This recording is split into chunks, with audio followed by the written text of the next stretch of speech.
Te voy a contar la historia de cómo David llegó a ser el rey de Israel.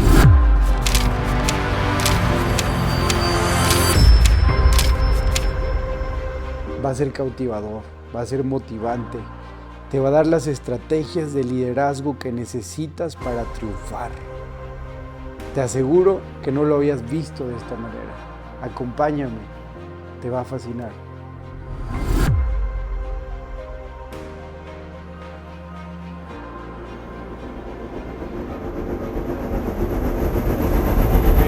Comencemos.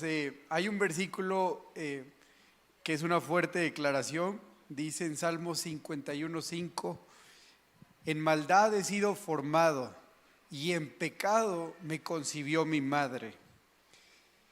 Y esta historia es sobre un joven que está apasionado por Dios y que comienza un proceso para ser rey. Este joven pasó por todo un proceso, una trayectoria, y nos enseña claves por las cuales nosotros podemos adaptar para poder triunfar y para poder perseverar en la vida. Amén. Entonces, esta historia es sobre el rey David. El rey David, como sabemos, escribió los salmos. Eso significa que es una persona que oraba de manera constante. Y como nosotros estamos edificando el muro de oración, pues era especial este mensaje compartirlo, porque específicamente nos vamos a enfocar en cómo David oraba una oración para cada situación. Hay muchos tipos de oraciones, a veces solamente practicamos una, pero realmente la Biblia marca que hay muchas diferentes maneras y David es lo que hacía. Y la Biblia dice que Dios escuchaba la oración de David porque David era justo. Y ahí es una clave para nosotros, pues para que Dios nos escuche la oración necesitamos ser justos. Y yo sé que pues es una palabra difícil de entender, cómo poder ser justos siendo tan humanos, erramos tanto, pero recuerda que para Dios una persona justa es aquel que cree en Él. Si tú tienes fe en el Señor y en sus promesas, Dios te declara justo. Y yo sé que tal vez para alguien más no eres justo, pero la opinión más importante que te debe de importar es la de Dios, amén. Y si Dios te considera justo, pues Él va a escuchar tu oración. Entonces, en esta historia me encanta también porque es súper importante, es una de las historias más importantes en mi opinión y que me encantan porque Dios, cuando se relacionó con la humanidad, estableció pactos. Vemos cómo estableció el pacto con Abraham y después con Moisés, pero también lo hizo con David. Y entonces hizo ese pacto con David, y en la cual dice: tu casa y tu reino serán establecidos por siempre. ¿Qué quiere decir esto? Pues significa que de la descendencia de David iban a ser un rey que iba a gobernar para siempre, que es el Mesías. Entonces por eso es súper importante esta historia, ¿no? Y de hecho en la historia de Israel, en la época del profeta Isaías, se empezó a pasar la voz y a crear esa idea entre todo el pueblo judío de que el Mesías podía nacer en cualquier momento, porque sabían que Dios había hecho un pacto, una promesa con David, con su linaje. Entonces todos esperaban al hijo del rey David. Y entonces Isaías el profeta recibió revelación de Dios 740 años antes de que naciera Jesús.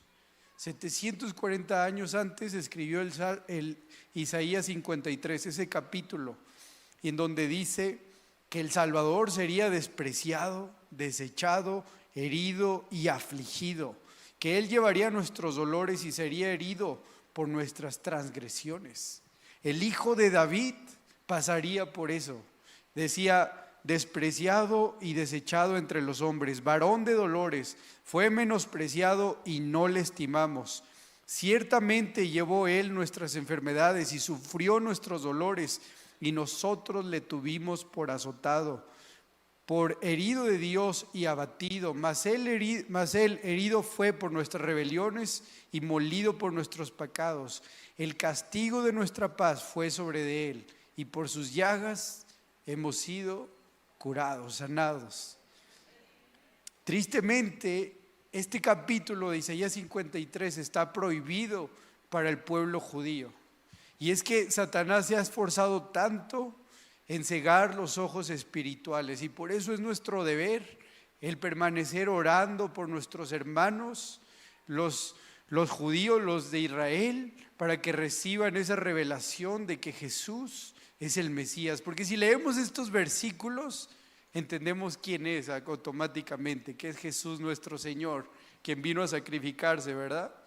Entonces, por eso muchos judíos hasta el día de hoy siguen esperando al hijo de David, y porque saben que el hijo de David, ese linaje, contiene esa profecía, esa promesa de que uno de los hijos de David iba a ser rey sobre Israel, iba a restaurar el reino de Israel e iba a gobernar sobre las demás naciones. Entonces, de hecho, David escribió varios salmos que hablan acerca de Jesús, pero uno de ellos es el Salmo 22, que habla sobre la crucifixión de Jesús. David escribió: Dios mío, ¿por qué me has desamparado?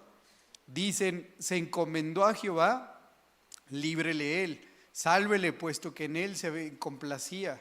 Repartieron entre ellos sus vestidos y sobre su ropa echaron suertes. Mas tú, Jehová, no te alejes, fortaleza mía, apresúrate y socórreme. Todos los confines de la tierra y todas las familias de las naciones adorarán delante de ti, porque de Jehová es el reino y él regirá a todas las naciones. Estaba describiendo lo que vino a ser Jesús, tanto la crucifixión como lo que iba a suceder después. Entonces, voy a irme un poquito más rápido para poder terminar. En conclusión con este punto, quise apartar unos minutos, para comprender que Jesús es el Hijo de David, que Jesús era el Mesías esperado. ¿Y por qué? Porque la promesa decía que ese hombre, ese Mesías, cuando iba a predicar del reino, y aquellos que le creían se iban a ser transformados, iban a ser libres de la maldad. Y aquellos que creyeron en Jesús eran libres de enfermedades, eran libres de la opresión y eran libres de la maldad. Se estaba cumpliendo por medio del ministerio de Jesús, se activaron todas las promesas que Dios le había hecho a David. Y más adelante pasó lo que profetizó Isaías y otros profetas, que lo iban a menospreciar y todo el castigo iba a caer sobre él. Por eso se me hizo muy impresionante cómo Dios orquestó todo, porque los planes de Dios son perfectos y Él siempre obra de esa manera muy misteriosa. Volviendo a la historia de David, esta historia también es muy importante, porque David era un hombre mortal como tú y como yo, y era un hombre que si tú lees la Biblia, tú dices: ay, Dios mío, yo no he pecado tanto como él. Era un hombre pecador, era un hombre que se equivocaba mucho, lleno de errores. Y pues eso nos comparte con nosotros su historia, porque nosotros estamos llenos de errores también. Eso nos indica que la naturaleza del ser humano no cambia. Es la misma de hace miles de años. Por eso el predicador Salomón escribió en Eclesiastés: vanidad de vanidades, todo es vanidad, porque nosotros buscamos lo mismo que muchos antes buscaban, solo que de maneras diferentes. Y por eso es importante esta historia, porque nos revela cómo era la naturaleza del ser humano y cómo pues David, practicando esos principios, pudo superarlos. Y si los practicamos nosotros, podremos superarlos también. También me emociona mucho esta historia, porque menciona cómo Dios, el Dios viviente, intervino en la humanidad, en los eventos de la humanidad. Cómo Dios menciona en su palabra, por cierto, en Malaquías 3:6, porque yo, el Señor, no cambio. Dice que Él es el mismo ayer, hoy y siempre. ¿Qué quiere decir esto? Que el mismo Dios al cual David adoraba es el mismo Dios al que nosotros adoramos. ¿Qué quiere decir esto? Que si Dios nos permite escuchar esta historia de principios de parte de Dios, al practicarlos vamos a poder obtener lo que David obtuvo. Amén. Entonces, ¿por qué? Porque la Biblia es muy clara y dice que el carácter de Dios no cambia. Dios siempre va a pedir las primicias, siempre va a pedir ser el primero. Dios siempre va a ser bueno, Él nunca va a cambiar eso. El carácter de Dios nunca cambia.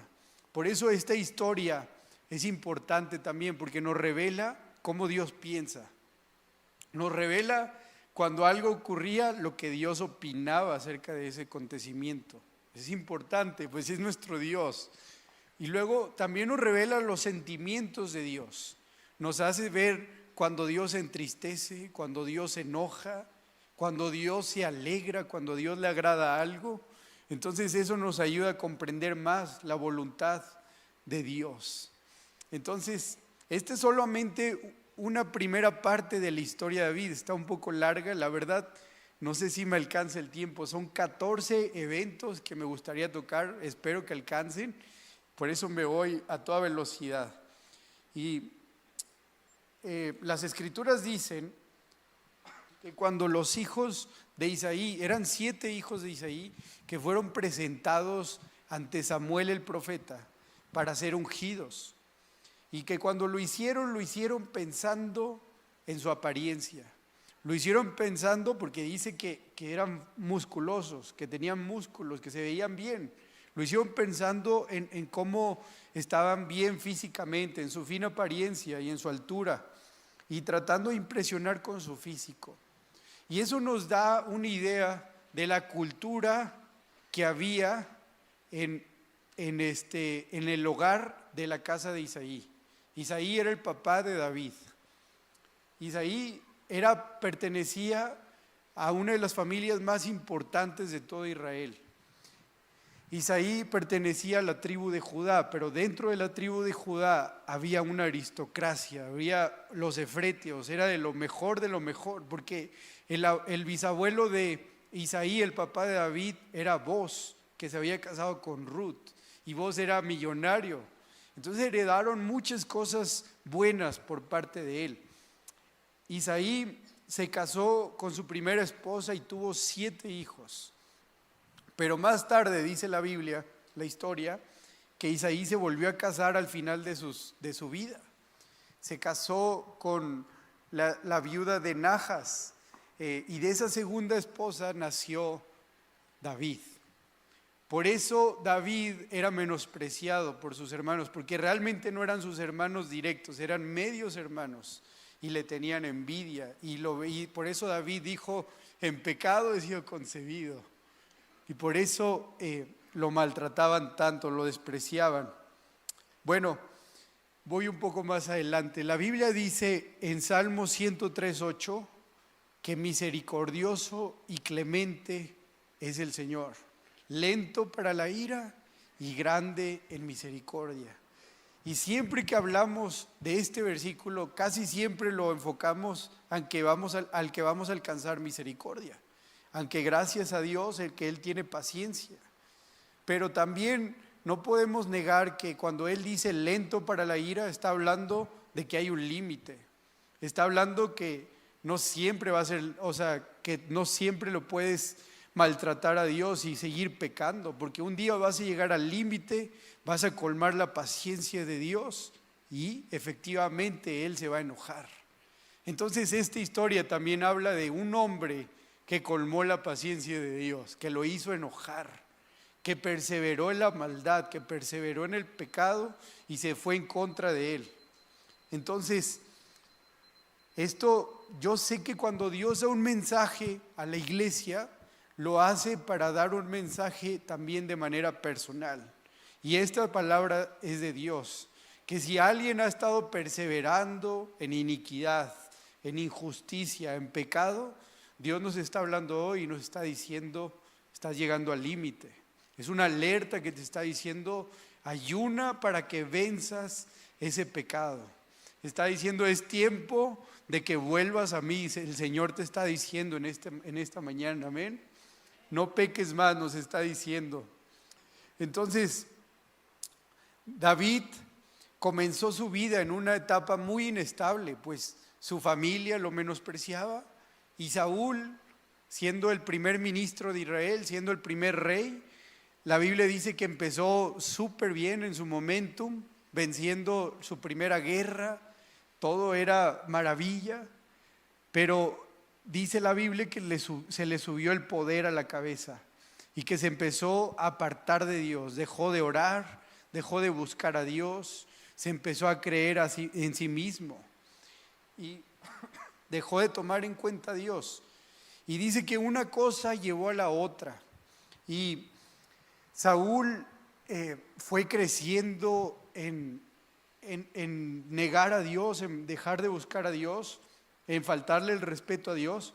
Y dice que empezó a profanar lo que era santo, porque él empezó a tomar prácticas que solamente el profeta de Dios debería de hacer. Y entonces ahí fue donde Dios dijo: ya me colmaste la paciencia. Y ese fue el error que le quitó su reinado. Entonces, voy a irme un poquito más rápido. Dice que la Biblia dice que Saúl perdió su reinado cuando desobedeció descaradamente la instrucción de Dios. Dios le había dicho a Saúl que exterminara a los amalequitas.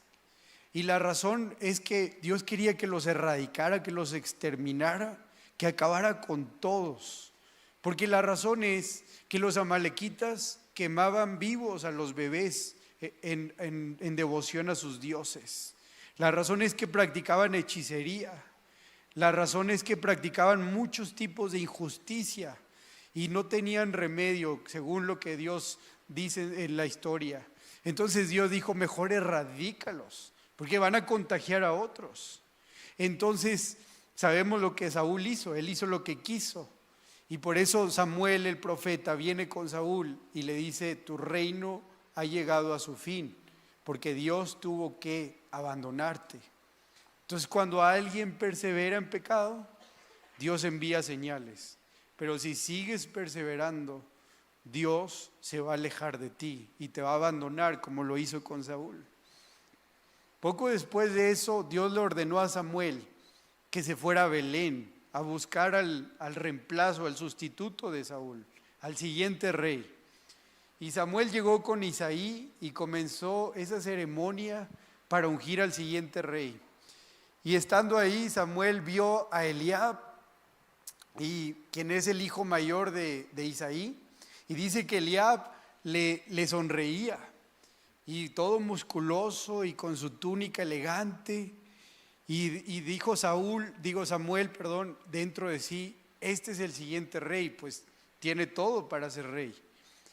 Pero justo cuando iba a derramar el aceite sobre su cabeza, que así es como se ungían los reyes, Dios le habló a Samuel y le dijo: detente, no es él. La gente ve las apariencias, pero yo veo los corazones. Y entonces tanto Eliab como Isaí se sorprendieron, quedaron sorprendidos, y Samuel le pidió a Eliab que siguiera caminando. Entonces Isaí mandó a traer a su siguiente hijo, Abinadab, y Abinadab también le sonreía, y Dios le dijo: este no es. Y continuó el siguiente hijo y el siguiente hijo, hasta que llegó al séptimo, y todos Dios había dicho que ninguno de ellos era. Entonces sabemos la historia. Samuel le pregunta a Isaí: ¿tienes otro hijo o ya son todos? Y dijo: sí, tengo otro, pero no te preocupes por él. Él no tiene la capacidad, él solamente cuida ovejas. Imagínate que tu padre opinara eso de ti, que te menospreciara para tal llamado, para ese que estaba ocurriendo, esa ceremonia. Pero bueno, David llegó ahí de todos modos delante del altar, y también hermoso en su parecer. Y dice que inmediatamente Dios le hizo saber a Samuel que él era el elegido, que él era el siguiente rey, y cayó todo el aceite por su cabeza. Y ahí fue donde comenzó el proceso para ser rey. Ahí fue donde comenzó ese llamado. Y yo quiero que notemos algo súper importante. David había pasado años orándole a Dios, escribiéndole salmos, cantándole con arpa en el campo, donde nadie lo veía, donde nadie lo escuchaba, donde a veces lo escuchaban, pero los demás estaban entretenidos en otras cosas. Pero todo eso fue una inversión, porque todo aquello que había sido en privado estaba dando un fruto de manera inimaginable. Porque eso es lo que pasa cuando Dios confía en ti. Dios comparte su gloria con los que confía, y su gloria te da algo que nunca hubieras podido conquistar por ti mismo, que nunca hubieras podido siquiera imaginar, como lo estaba haciendo David. Por eso recordemos siempre este principio que dice en 1 Samuel 2:30, Dios honra a los que le honran. Súper importante. Y también en 1 Corintios 15:58 dice, porque nada es en vano para el Señor.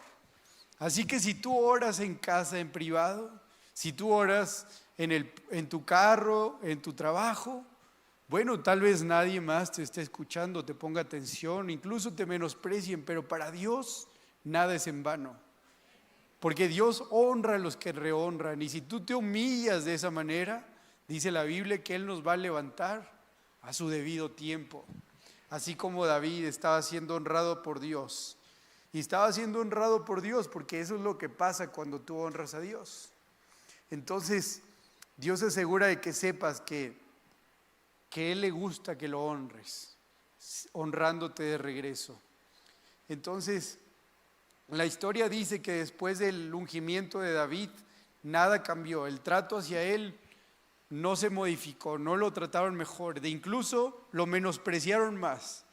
Y eso causó pues una sorpresa para mí, pero no para David, porque David, al ser el menor de todos, era el más maltratado de todos. Pero la Biblia dice que él no se contaminó ni guardaba rencor, porque su relación con Dios era fuerte. Y eso es importantísimo, porque tu relación con Dios te hace fuerte mentalmente, te hace fuerte emocionalmente y te hace fuerte espiritualmente. Porque tienes tanto de Dios que no hay lugar para la maldad, no hay lugar para algo malo, para un resentimiento.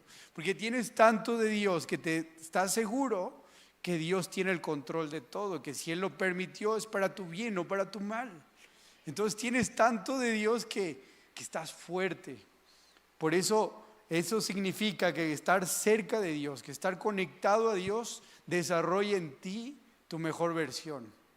Porque cuando uno tiene su espíritu unido al Espíritu de Dios, porque dice la palabra que desde ese momento el Espíritu de Dios estuvo en David a partir de ese momento.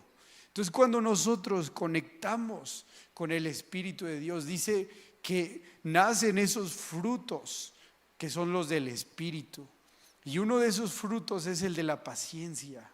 Entonces David era súper mega paciente con sus hermanos, con su padre. Entonces, si tú no eres paciente, ¿qué quiere decir? Que necesitas acercarte a Dios. Si tú a la primera te equivocas, bueno, quiere decir que necesitas conectarte al Espíritu de Dios para empezar a dar ese fruto de paciencia. Entonces, voy más rápido, dice que después de tiempo, Saúl comenzó a sufrir terrores nocturnos por causa de un espíritu maligno. Y la gente de Saúl le dijo a Saúl que había un joven que tocaba el arpa y que cantaba alabanzas y adoraciones a Dios y que habitaba la presencia de Dios. Y esto es súper importante porque David tocaba el arpa y adoraba a Dios y oraba a Dios en público. ¿Qué quiere decir esto? Que si David no hubiera tocado a Dios, alabado en público, la gente de Saúl no hubiese sabido de él, no hubiese llegado a esta oportunidad. Por eso es importante para nosotros que no solamente oremos a Dios en privado, que cuando vayamos a un restaurante nos tomemos de las manos y demos gloria a Dios por el alimento que nos pone enfrente. Es importante que los demás vean en nosotros que creemos en Dios, que confiamos en Dios. Esa era la clave de David también, que no se avergonzaba de Dios en público. Y entonces el rey Saúl dice que escribió una carta pidiéndole a Isaí que enviara a su hijo, el que cuida las ovejas. Ni siquiera sabía el nombre. Y entonces Dios dice que, recuerda que Dios dice que Él va a obrar de maneras misteriosas. Y eso es lo que estaba sucediendo con David. Por fin estaba pasando. Aquel que había sido ungido para ser rey comenzó una escuela dentro del palacio y su tutor, su maestro era el mismo rey. Estaba siendo educado para ser rey dentro del palacio. Eso solamente lo puede hacer Dios, porque Dios puso esa oportunidad para David, porque David estaba preparado. David había sido diligente en aprender cómo tocar el arpa. David había sido diligente en tener una relación con Dios. David había sido diligente para adorar a Dios en público. Por eso llegó esa oportunidad para él. Bueno, me voy a saltar a la historia. Voy a la historia de David y Goliat. Dice que más adelante Goliat mantenía a todos hipnotizados, tanto al ejército filisteo como al ejército de Israel, y atemorizados con sus declaraciones, porque él hacía entender que las batallas se ganaban por el físico, por la fuerza. Y entonces Saúl le dijo a David, cuando David le dice a Saúl, quiero luchar contra Goliat, Saúl le dice, pero ¿cómo vas a luchar contra él? Eres solo un niño y él ha sido soldado desde su niñez. Él ha sido soldado toda su vida. Y Saúl y todo el ejército de Israel solo podían pensar en términos de fuerza. Y entonces, en otras palabras, Saúl y todo el ejército de Israel estaban guiándose por vista, por lo que veían, y dejaron de guiarse por fe en las promesas de Dios, en que Dios estaba de su lado, en que tenían la victoria. Y por eso comenzaron a dudar, y por eso se comenzaban a comparar contra Goliat, pues él es más grande, él es más fuerte, él tiene más experiencia, y entonces nadie tenía valor para enfrentarlo. Pero David conocía bien a Dios y tenía sabiduría, y sabía que las batallas no se ganan por la fuerza, las batallas se ganan por estrategia, se ganan por el tipo de arma, se ganan por el ánimo que tiene la persona, se ganan por la logística del terreno. Entonces David lo notó, David entendió todo eso y supo que realmente la fortaleza de este Goliat y de todo el ejército filisteo estaba recayendo solamente en un lugar y estaban descuidando todo lo demás. Por eso David tuvo el valor de pararse y molestar a Goliat y llamarlo hablador. Se enfrentó a Goliat con una honda y con 5 piedras y se rehusó a usar la espada o la lanza. Y eso cambió todas las reglas, porque Goliat estaba preparado, era un experto para luchar cuerpo a cuerpo, pero Goliat no estaba listo para luchar a distancia. Y eso es lo que David fue a hacer. En ese momento toda la estrategia de Goliat y del ejército filisteo se desapareció. Y sabemos lo que pasó.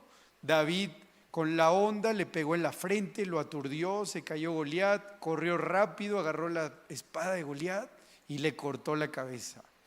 Y entonces la historia dice que meses antes de que pasara este acontecimiento de guerra, Dios le había estado hablando a Saúl, pero Saúl se había empecinado a alejarse más de Dios. Dios le hablaba y él se alejaba más y se empecinaba a seguir pecando.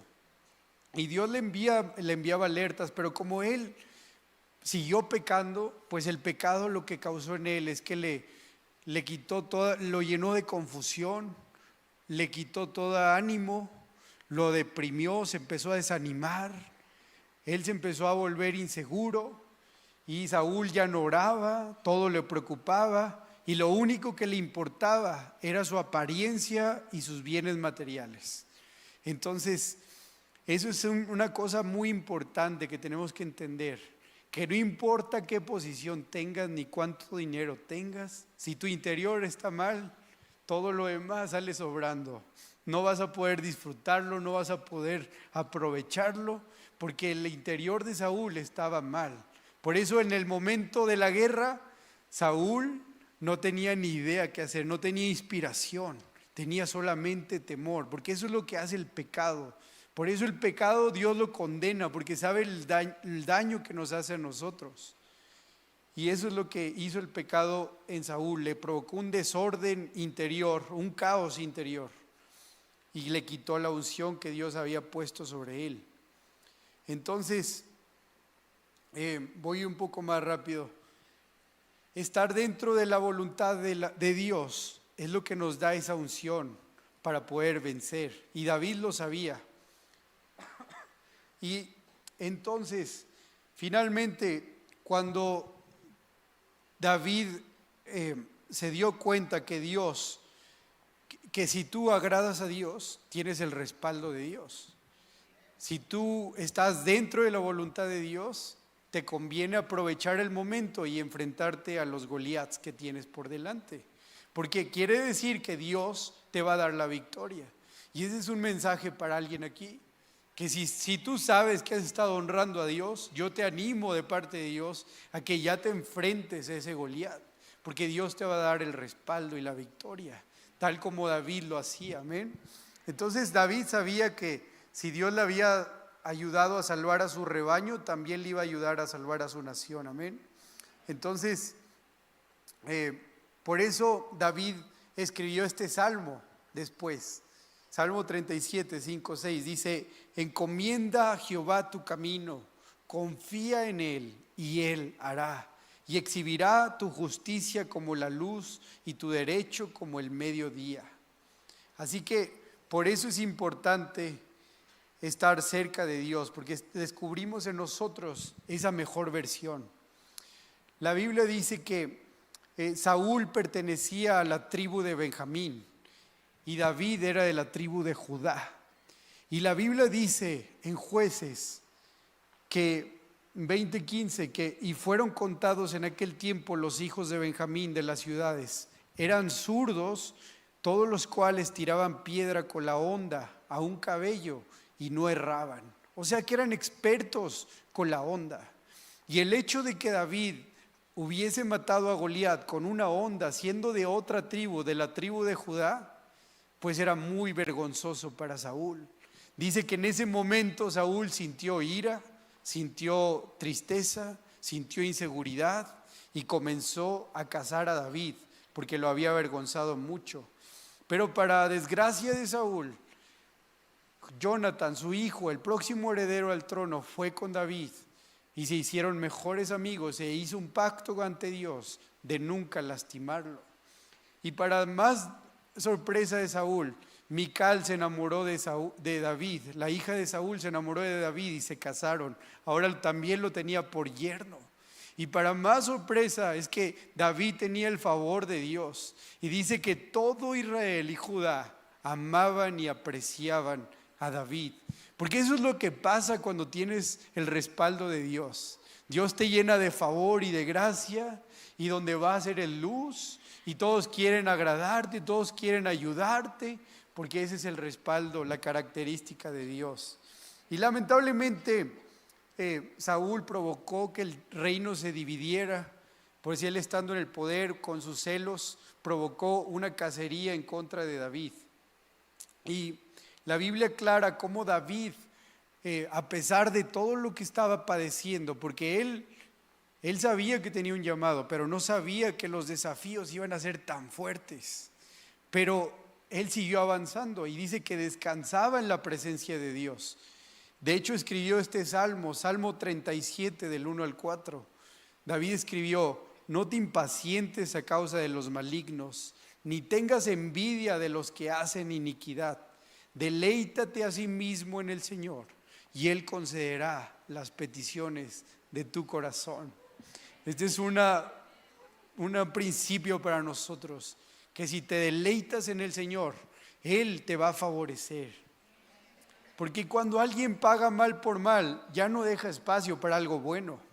Entonces, cada desafío que David iba pasando, se mantuvo cerca de Dios para poder vencer esos desafíos. Voy a terminar con estas dos historias. Recordemos que si Dios permite un desafío, es porque Él tiene un plan. Así que en los salmos vemos en las oraciones de David cómo esos desafíos lo iban desgastando, lo iban presionando tanto. Por eso escribió algunos salmos donde hizo unas oraciones de desahogo. Y esa es una importante oración que tenemos que hacer de vez en cuando. Tú tienes que mostrarle a Dios tus cargas.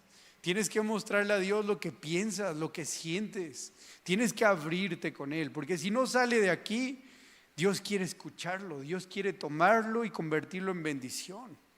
Dice que en otras ocasiones, otro tipo de oración era la palabra Selah, que es meditar en el Señor, ni siquiera hablar algo, solamente meditar en cuán grande es Dios. Y todo eso es lo que David hacía. Y yo cuando leo la historia de David, pues me pongo muy animado porque digo, es el mismo Dios, porque Dios no cambia, Él sigue siendo el mismo ayer, hoy y siempre. Y si lo hizo por David, lo va a hacer por mí también.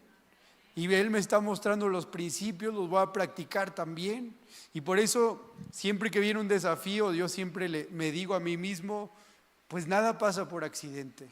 Todo tiene un propósito bajo el cielo, ¿verdad?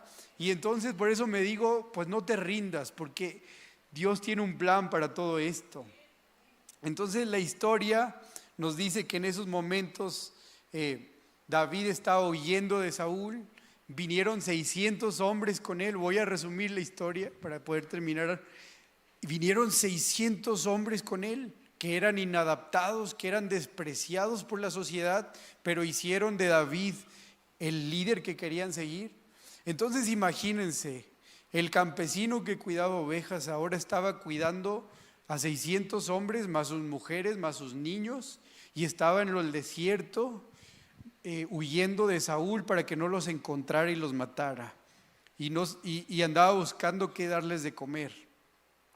Era mucha presión para David. Por eso David escribió constantemente salmos en forma de desahogos, porque David sabía que si alguien lo podía socorrer era Dios.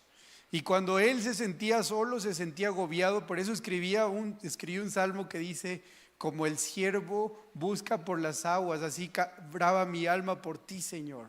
O sea, imagínense, un ciervo anda desesperado, anda agobiado, ¿no? Entonces es lo que David estaba haciendo, porque David sabía que necesitaba recuperar su fe, y su fe la iba a recuperar solamente corriendo hacia Dios, yendo hacia Dios, amén. Entonces David escribió sus problemas en muchos salmos, pero en uno de ellos, estando en la cueva de Adulam, en el Salmo 142, del 5 al 7.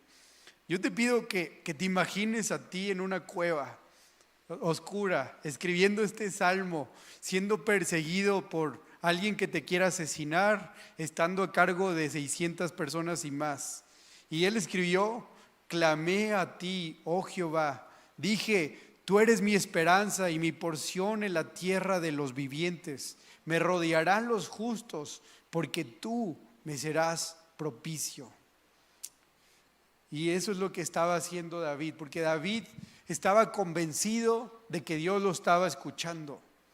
Estaba convencido de que Dios lo iba a ayudar, porque creía en una dimensión espiritual que tenía influencia y venía a poner orden en el mundo natural. Y por eso David, de manera privada y de manera pública, de manera constante, se refugiaba en el Señor. Entonces, más adelante, es la penúltima historia, dice que había un pueblo que se llamaba Keila. Y ese pueblo dice que estaba pasando por grandes cosechas de abundancia, muy abundantes. Y los filisteos supieron de ello y fueron con un batallón a saquear toda la ciudad y a someter a todos los habitantes. Y Saúl, al ser rey, era su responsabilidad el ir y defender a esas personas, a ese pueblo. Pero Saúl, por causa de sus celos, estaba más ocupado en encontrar a David que en cumplir sus responsabilidades. Entonces David se entera de ello y ora al Señor y siente la necesidad de ir a liberar el pueblo de Keila. para liberarlos de la opresión, porque él siempre tuvo un corazón de rey.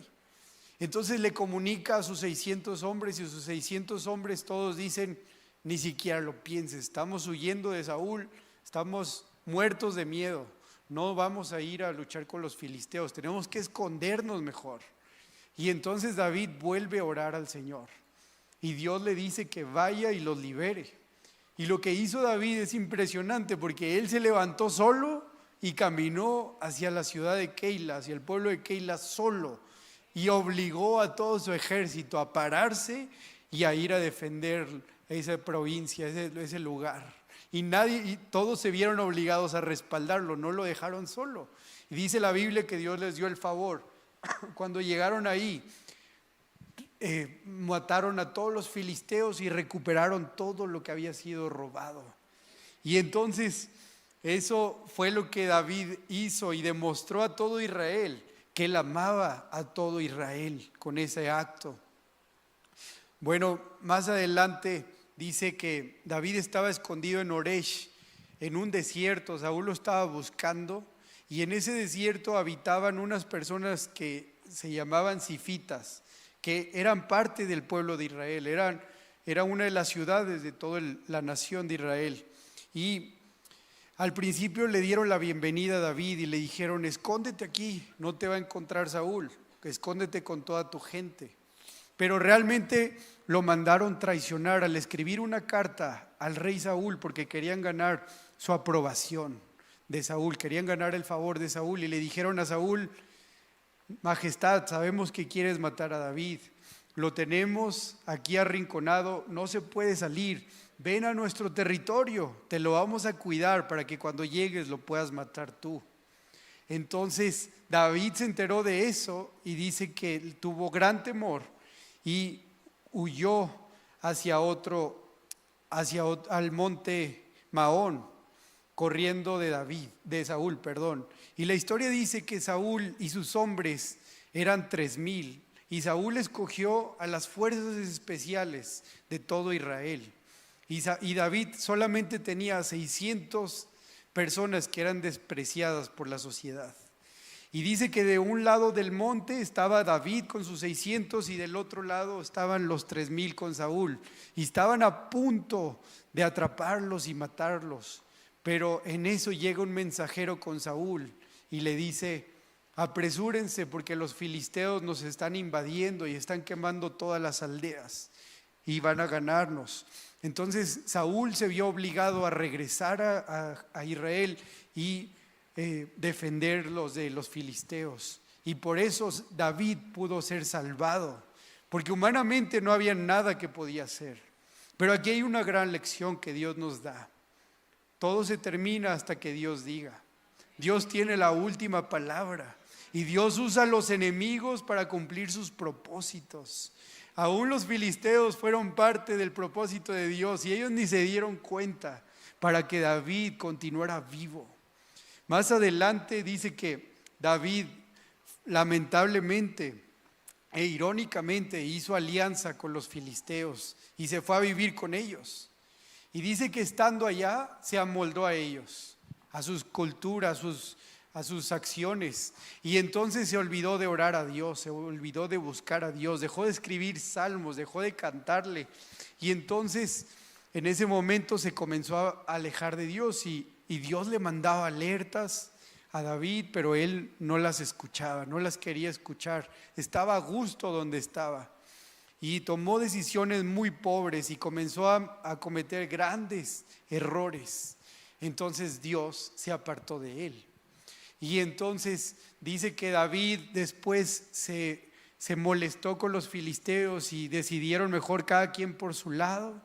Y David tenía una base que le llamaban Siclag, donde estaban sus esposas, sus hijos, sus bienes. Y dice que los 600 iban caminando con David cuando a lo lejos ven la base de Siclag humeando, la ven toda destruida en ruinas y todo quemado. Entonces todos corren desenfrenadamente para ver qué había sucedido con sus familias. Y cuando llegan ahí dicen que no había nadie, todos habían desaparecido porque los filisteos los habían raptado, los habían secuestrado. Y entonces David y todos los 600 hombres, dice que lloraron amargamente hasta quedar agobiados. Imagínate tú llorar tanto que te quedas cansado y agobiado. Y dice que se pusieron de corazón muy amargo y que todos culpaban a David. Y que en ese momento David se quedó solo porque todos querían apedrear a David. Y en ese momento, cuando David no tenía a nadie, cuando había perdido todo, cuando estaba pasando en su peor fracaso, en ese momento David fue a Dios otra vez, se acordó de Dios y fue a Él. Porque hay veces que lo único que tienes disponible es ir a Dios. Hay veces que ya no tienes otra forma de sobreponerte más que humillándote ante Dios.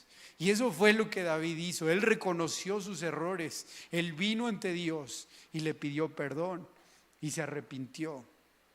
Y Dios mostró misericordia, porque Dios no nos paga mal con mal. Él no nos quiere tratar mal. Él estaba abierto de brazos para que David volviera a él. Y dice que le restauró. Y dice, y David se fortaleció a sí mismo en el Señor. Entonces David volvió a agarrar ánimo ahí, porque ya estaba de vuelta con el Señor, conectado nuevamente, había caído de vuelta la unción.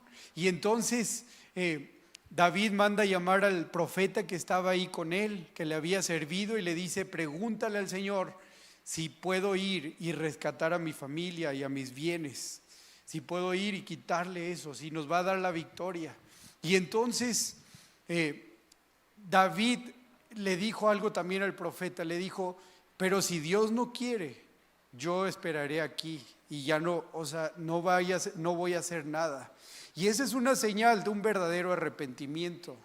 El verdadero arrepentimiento de David estaba en el hecho de que no dependía de un resultado el que él se arrepintiera. Porque si él no iba a recuperar los suyos, no los podía recuperar, lo iban a apedrear a muerte. Y la historia de David, tan grande y hermosa y que había comenzado, iba a terminar en un gran fracaso. Pero David estaba dispuesto a pagar las consecuencias de sus malas decisiones. Entonces ese era el verdadero arrepentimiento. Pero para sorpresa de todos, el profeta viene y le dice: el Señor dice que vayas y los alcances y te dará la victoria y recuperarás todo. Y dice que corrieron tan fuerte que unos se quedaron atrás. Todos los 600 hombres fueron y algunos lograron alcanzarlos, y dicen que los hirieron en gran manera a los filisteos y recuperaron a todos, que no faltó ni uno. Todos fueron recuperados y hubo gran gozo en todos ellos, porque Dios les había dado la victoria. De la misma manera, al mismo tiempo, pero en otro lugar, Saúl estaba experimentando una derrota. Saúl estaba siendo alertado por Dios para que rectificara su camino. Y Dios le había estado diciendo que se arrepintiera, que volviera a él. Pero Saúl se empecinó a ir en contra de Dios, incluso consultando a los muertos, incluso consultando la hechicería. Entonces dice que Saúl fue a la guerra con sus hijos y con todos sus hombres en contra del enemigo. Y dice que cuando llegaron ahí les tendieron una emboscada y los flecheros empezaron a aventar flechas y empezaron a matar al ejército. Y entonces empezaron a correr para encontrar un refugio, pero los hijos de Saúl fueron alcanzados. Uno de ellos, herido de muerte, fue Jonatán. Ahí fue donde Jonatán murió. Y entonces dice que cuando Saúl estaba ya a lo lejos y sabía que venían los enemigos a atraparlo y a matarlo, le dijo a su escudero: mátame, no quiero que esos incircuncisos, esas personas me maten, mejor tú que ellos. Pero en ese momento el escudero tuvo mucho miedo y dijo: no te voy a matar, seguramente, ¿no? Y entonces Saúl se mató a sí mismo, se suicidó. Y ahí fue el final de una vida desenfrenada. Fue el final de un hombre que negó a Dios, que no quiso rectificar su camino, que no quiso volver a Dios, a pesar de todas las alertas que le estaba diciendo. Y en ese momento Saúl murió. Y David supo que la victoria que Dios le había dado era por la misericordia de Dios y le dio gracias a Dios. Y en ese momento todo el pueblo de Israel comenzó a pasar la voz y supo que David era un hombre recto, que amaba a Dios, que David era un hombre humilde, que amaba a las personas, que David anteponía los intereses del pueblo por los de él, que David tenía la capacidad de gobernar, y es donde comenzó a ser rey. Ahí fue donde se cumplió la promesa de Dios. Y entonces David empezó a glorificar a Dios, y fue donde dice que juntó a todo el pueblo, todos congregándose. Y ahí es donde aparece Primera de Crónicas 29 del 10 al 13. Asimismo se alegró mucho el rey David y bendijo a Jehová delante de toda la congregación. Y dijo David: bendito seas tú, oh Jehová, Dios de Israel nuestro Padre, desde el siglo hasta el siglo. Tuya es, oh Jehová, la magnificencia y el poder, la gloria, la victoria y el honor, porque todo lo que hay en el cielo y en la tierra es tuyo, Señor. Porque tú, Señor, tienes dominio sobre todo. Tuyo es el reino y tú eres excelso sobre todos. De ti proviene la riqueza y el poder, y de ti, Señor, el que tú tienes dominio sobre todo, Señor. Y luego dice más adelante que David levanta la voz y dice: de ti proceden las riquezas y la gloria, y tú dominas sobre todos. En tu mano está la fuerza y el poder, y en tu mano el hacer grande y el dar poder a otros. Así pues, Dios nuestro, nosotros alabamos y loamos tu glorioso nombre. Y ahí fue donde David provocó un nuevo estándar de adoración a Dios, un nuevo estándar para todo el pueblo, que sepan que Israel tiene un Dios al cual tiene que ser adorado en público y en privado. Y es lo que Dios ha hecho con nosotros. Dios nos ha puesto en su reino, y su reino tiene un orden jerárquico. Así lo estableció, lo estructuró. Y Dios puso en nosotros un pastor, el pastor Oscar, el cual nos ha estado diciendo lo que tenemos que hacer para Dios, que nos dice: vengan de madrugada, vengan antes de que salga el sol y pongamos a Dios en primer lugar. Vengan y oremos juntos, nos dice nuestro pastor. Y también oren en sus casas en privado. 3 veces al día les voy a enviar palabra para que se la pasen orando allá donde están. Y nuestro líder, nuestro pastor, un día le va a dar cuentas a Dios, pero Él está siendo responsable por nosotros, y por eso nos dice: edifiquemos el muro de la oración. Y así como David era un hombre constante en oración, así Dios nos está hablando hoy y nos está diciendo que oremos más seguido, que oremos en privado, que oremos en público, que nos sumemos a edificar juntos este muro de la oración. Amén. Si te gustó este video, por favor, 3 cosas: suscríbete, dale like y comparte, que voy a estar subiendo más contenido como este. Te mando un fuerte abrazo. Gracias en serio por estar aquí.